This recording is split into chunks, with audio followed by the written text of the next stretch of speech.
If you've been around in VR for a while and you kind of know the history of it, what happens usually is we get a headset and sometimes as little as a year later, a newer, better headset has come out. Crazy thing was when the Quest 2 did that, it actually was even cheaper than the Quest 1. And you end up getting multiple headsets over years, replacing them, trying to sell them whatever you're trying to do, till you end up with what you use more. And then you're waiting for the next one to come and replace it. And then all these accessories, everything you've done, probably have to be gotten rid of. Pimax is trying to change that. They are trying to make their headsets more modular, so as new parts come out, you can swap a part and up your resolution, change the style of your controllers, your headphones, the tracking. Trying to open up options there, and in this box they have sent us something that we can swap this to hopefully get a very different immersive experience.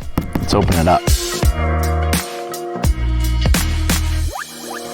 Tiny box, hopefully exciting things. Apparently this has been inspected. Interesting that it's got the battery warning on it, because from my understanding, what's in here, I don't think would necessarily require batteries, but we will see. We'll see exactly what we have in here soon. One step closer. Small, sharp unboxing knife. If you've been with the channel a while, you know how important it is to have that at hand when we open stuff up. Pimax Crystal Super OLED. So what I have here is an entire headset with the Pimax Crystal Super, oh boy, QLED panel with a little bit wider field of view, but this is a true OLED, meaning pixels can turn off, meaning the darkest of darks, the blackest of blacks, the most immersive, but a little bit less field of view. So it does have a trade-off, but ultimately you've got one headset powering the same things. Crystal Super inspection, all passed. Thanks, Rory and Glenn. I really don't know what it means or looks like to actually swap this thing out, so we're all gonna be learning together. So this looks to be basically just a new front end. Surprisingly light, I've gotta say. I can see fans on the outside here, and that's really it. So the idea is, instead of having, oh, this one's my ultra wide headset, this one's my headset that I take traveling, this one's my headset, you have one headset that can swap out multiple different parts and become completely different experiences, which is a wild thought because we haven't really seen that much in the VR realm. We've seen a little bit with like Bobo VR themselves has done stuff where they've made it so at least your old head strap from your Quest 2 could be brought to your Quest 3, and they kind of did some cool modular stuff like that, but it was never a whole generational leap or change that was an option just via swapping a few parts. Avoid alcohol wipes, avoid sun exposure, pretty typical stuff with the lenses here. It actually is a bit more of it than I thought, and I feel like it might be a bit more involved to replace it than I was thinking as well. But instead of you having to go buy a whole other $2,500 headset, I wanna say this is about $1,200, swaps out your optical and screen stack basically, and gives you a whole new experience still with the same headset. Couldn't be as easy as just like pressing these tabs and sliding it out or something, could it? Because that would be crazy. If you don't know us here on the channel, we skip the instructions because that's what most consumers do, at least at first, until we realize we can no longer get away with that. Oh my gosh, that was 2 switches to pull this off. Interesting. So right here, side by side, you can already see this one's got the ultra wide field of view, these gigantic lenses. This one is gonna give us a more specialized, darker, immersive picture, but you can see the lenses are a lot smaller. And I did not expect it to be that easy. It was literally these 2 tabs and the whole optical stack slid off. You can see where there's basically a display port back there, a couple of gold pin sensors. And these things actually looked more similar than I expected too, because I'd never seen this part. I thought, okay, this looks like a whole different front end. The front end stays. This part still lights up. I'm guessing from the pictures I've seen of these, it must light up a different color based on which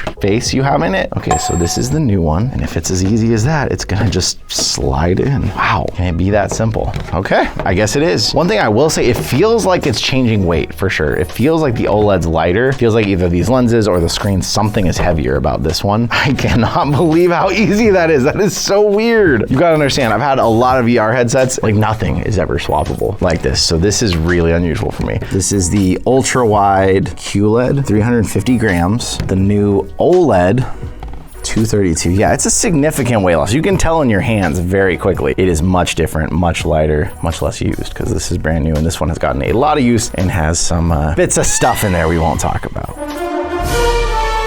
And I unplugged this thinking that was necessary, but it looks like it's not. It looks like that has nothing to do with this. This whole thing slides in and you just hear it click into place. It's surprisingly nicer and gentler even than you would expect. And then once that's back in, facial interface, magnets right back into place. Interestingly, it did include cleaning cloth, obviously, no big deal, but some sort of, I don't know if this is to swap out prescription lenses or what. It looks like the ring that goes around the lenses. So we'll find out more about that. Magnet that back on. And we now have a Pimax Crystal Super OLED. I feel like it's gotta be hard harder than this. I'm like, I feel like I must be missing a step, but that's it. So we're gonna take this thing away and we will meet you at the gaming PC. Mess with this, we'll give you some visual side by sides, what we think of this versus this one. Can't believe how simple that was. All right, we'll meet you over there. All right, going into the OLED testing here. Unfortunately, in testing, we've determined that you can't just like hot swap the screens and keep going. The computer has to like restart everything. So it's gonna be a little hard to get a direct one-to-one comparison. Right now we're in eye tracking testing and calibration. So all of the Pimax Crystal Supers use automatic IPD eye tracking. They have foveated rendering options. So eye tracking is pretty important. Although of course, if you do want to disable it, you're just gonna lose a lot of features that you paid for in the headset. We are in the space scene inside. And I've gotta say, even just first thing in OLED, you definitely notice if you're used to the 50 ppd wider one that we use, which I believe is not the ultra wide. It is just the standard one, but it is still pretty wide at 135 degrees. You notice with these lenses in the OLED that the edges are closer to your eyes. The edges of the lenses distort a little bit, but with the color in front of you, that moon out there looks more alive than it ever has in this scene. And this is not even like that crazy of a rendered scene. This is just like a space scene on a moon. So already I'm noticing the color pop difference a lot. And another thing people bring up about OLED screens is they fatigue your eyes less than QLEDs, so people can play longer sessions. I am missing the field of view pretty heavily from the other one though. I believe we're gonna step into a racing game real quick and take a look. So seeing even just the thumbnail for Project Cars here, like the colors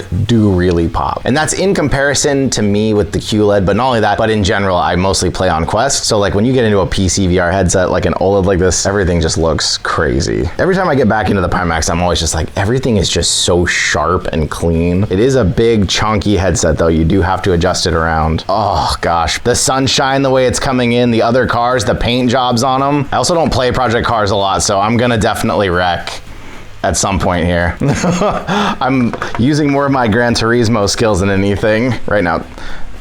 Turn around fast before they get mad at me.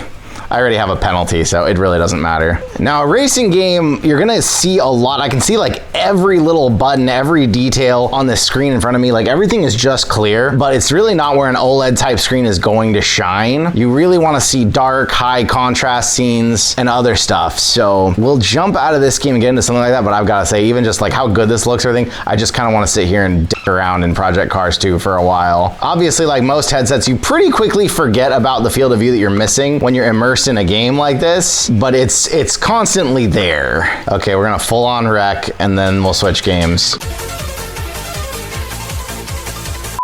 This feels like when people think VR is gonna look realistic and you put them in, this is like the headset to do it in. Just for the interest of not having to redo the whole room and the calibration system and everything, we are trying to just boot a game with me still sitting in the racing rig, but this is a space horror game. This is not a racing game. You know, I think what I'm noticing more than anything being in an OLED is the blooming that you just get so used to with QLED, especially if you watch like QLED TVs and stuff. It's just kind of missing, which is weird to just be missing. The problem is in VR though, you still get some of the lens bloom that exists. So if I'm looking at a black screen with one white icon in the middle, that screen is black around the icon. The white is very bright white. The problem is the lenses themselves now are glass. They can get a little bit of glare themselves coming from that screen to you. So you're still getting some kind of glare. So it's not quite as immersive as it would be like being in a really dark room watching an OLED TV. Because when something goes dark and it's actual darkness, like when the lights go out, it feels like there's a real distance in the darkness rather than it actually breaks you out of the immersion typically when you're in another headset and the room goes dark and then you just see this smatter of gray in front of you. It suddenly reminds you, oh, I'm in a video game, I'm in VR. Okay, we're not really here to play the game, we're here to look at stuff. Looking into this cup, it looks like an abyss. That's just something you don't get in other headsets with darkness. Oh God. So what's wild about a headset like this that can do such minute bits of light in it, so if I put my flashlight on and I look into the distance, I can still tell there's a wall there from the slightest bit of glare that's happening inside of the game, like the game's actual rendering. Any other headset right now, it would just be gray. So like even in a dark scene, you can actually make out more details, which is truly amazing. Oh, like this right here is a good example. I don't even know if you can see this on the screen at all of what you're seeing, but like dark in the hallway and there's a little bit of light in the room at the far end. And like in real life, if I put my hand up in this darkness, it's quite dark in front of me where that hand is. Other headsets, this would be breaking the immersion rather than making you more immersed. Cosmo Dread is also kind of creepy because it really builds suspension. It doesn't just do cheap scares over to get you like you're going and you're trying to do stuff and you just feel this presence around you. Real estate. I believe, at least when it came out too, it was also procedurally generated. So there was no comfort in like figuring out a level was gonna change every time you played it was part of the issue. The Pimax headsets also, if you never use these speakers on them, they are really good. They're like Valve Index speakers. They stay off your ear so you don't get that immersion breaking ear pressure, but it makes the sounds seem like they really could be coming from the room around you rather than from inside of a set of headphones. Also, and I've said this in other videos too, when you have a really high-end headset, you do start to see where textures fall short though. Like I can tell very clearly those aren't actual buttons. That's just one flat texture on that whole thing. The games also need to catch up a little bit because they can get away with that stuff with lower end headsets and you would never notice. I do wish we hadn't moved away from OLED in VR. OLED was kind of the staple in the beginning, but there are trade-offs with it. Obviously it's expensive, it's heavy. There's only so many OLED panels that are even created. A lot of them are going to Apple for their Vision Pros. The colors and the immersion are just so much more realistic, which is something VR really needs. Like there are headsets I've been in where those big girders in front of me, they look flatter, and here they look like metal. There's such a sense of presence and scale that VR usually has, but especially with something like OLED. I am still on the fence though about if I were to run this most of the time, would I be swapping them? Would I be just leaving the QLED in? Because that field of view, I do miss that. You know what's weird? I feel like actually in this, I can see the top more than I usually can. Like usually that fog feels like it really like covers it. I feel like I'm seeing way further into the fog up there than normal. And that's something I may not capture on video. You are still seeing what's being rendered on the monitor and being recorded on the monitor as such. So this part may be something you wouldn't understand without experiencing it, but like also looking at a gray sky, you have to try. Like the only thing that is kind of a clear reminder is if you look out in the distance, and that's also down to the game and the rendering, but a little bit of aliasing on the bars way out in the distance, on the power lines, like, but man, it is shockingly good looking. Yes, I hear you, shut up. I don't recommend playing Half-Life Alyx sitting in a racing sim. My goodness, the bubbles. Brewed and bottled by, it looks like District of Something is wiped off. Yeah, other languages, but like that, you can actually see it. That's crazy. We're gonna have to recalibrate anyways, so let's switch back to the QLED and recalibrate real fast and jump back into Alyx and just take a little reminder, because sometimes you spend too much time in Quest and you forget how good any freaking PCVR Pimax headset can look. So let's swap out.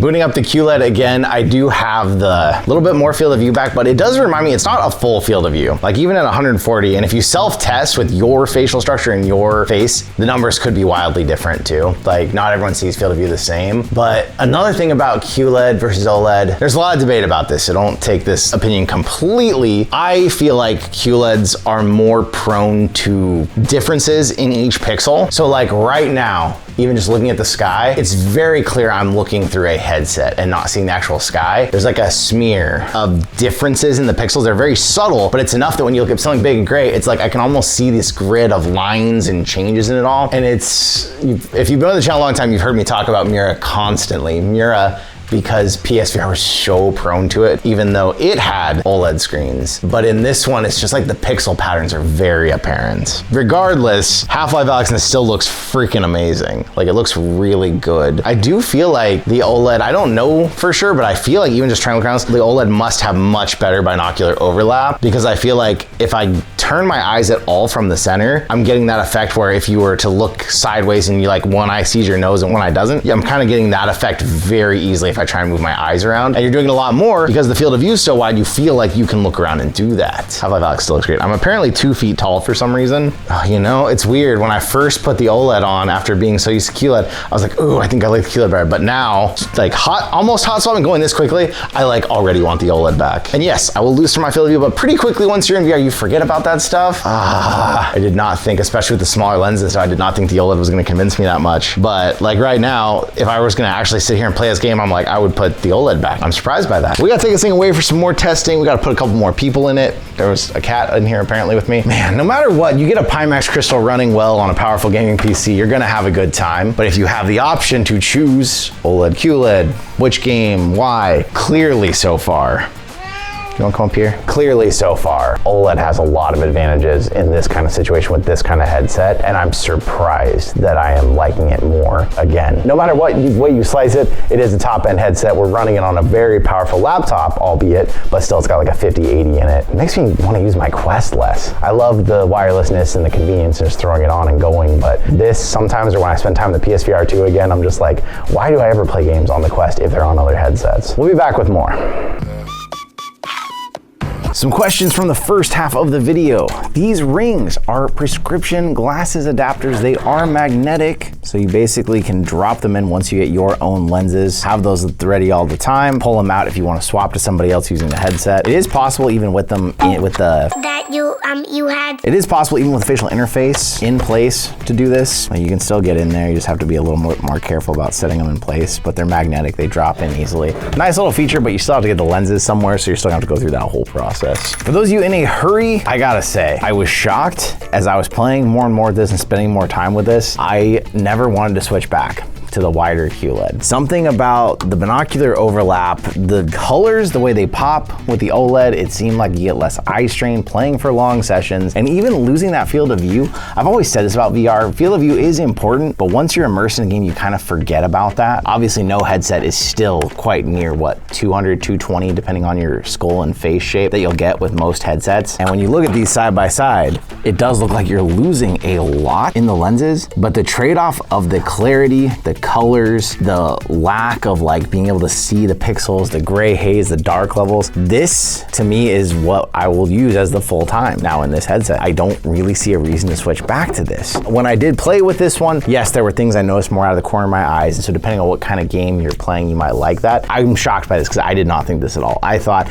oh, the OLED will look pretty. I'll be like, oh, that's nice. And then I'll immediately switch back. I have no interest in switching back to that one. Big shock. So if you're here and you're about to get a Pimax and you're thinking which one to go with, I mean, there's multiple different ones. You can get them over time and switch them out. But if I had to say right now, what would I choose? The OLED is more money, but to me, it's just worth it. It just looks amazing. Everything feels more alive and feels more real in it. Where whenever I'm in this one, I remember that it's VR. I remember that it's polygons and graphics and all that stuff. But sometimes with the OLED in there, especially in a scary game like Into the Radius 2, I get so tense I forget what's going on. The OLED is more money, but it for me is what I would use from now on in this. Case uses between the two, people say that things like flight simmers and driving sims, you don't really need those darks. You don't need that color pop.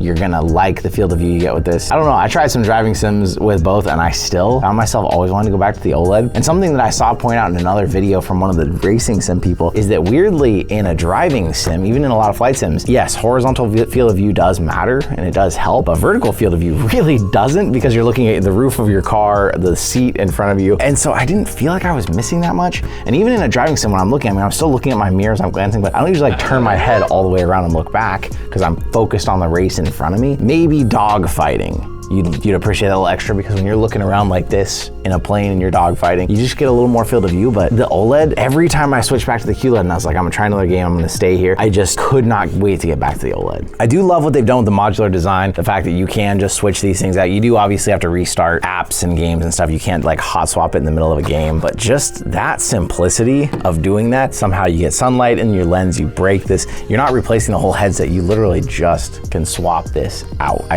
I think that's a neat addition. I think what they've done, and obviously if you're considering this headset, you already know you're paying a premium overall, but I'm not gonna lie, after the time I've spent in it, I'm doing more PCVR gaming than I have in a long time. I wanna go back to it. I'm more excited about the Steam frame than I've been in a long time. Of course, the Steam frame is not gonna have this kind of graphical level and everything. We did do a whole video already on just the Pimax itself, so this is more of a comparison of the OLED versus the QLED. So if you want more details to that video, I'll leave them up in the corner. Go check that out too. Overall though, from now on, I think I'm OLED. I think I'm convinced, and it's making me wonder if I should try an OLED TV in my house because I haven't had one yet. And I hear once you go OLED, you can't go back. Let me know what you think in the comments, but thank you once again for being here with me, and I'll see you in another reality.